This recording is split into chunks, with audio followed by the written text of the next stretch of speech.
গাইবান্ধা ২ আসনের সাবেক সংসদ সদস্য জাতীয় সংসদের সাবেক হুইপ মাহবুব আরা বেগম গিনিকে গ্রেফতার করেছে ঢাকা মহানগর পুলিশ।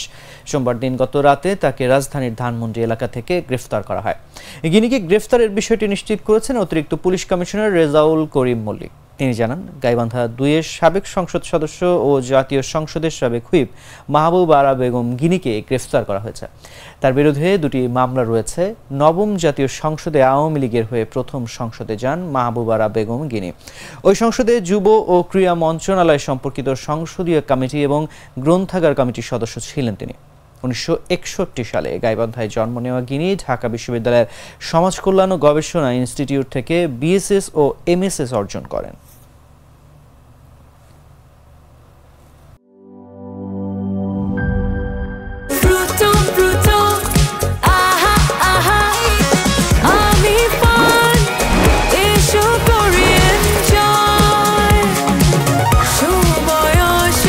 প্রাণ ফ্রুটো, সময় অসময় ফ্রুটোময়।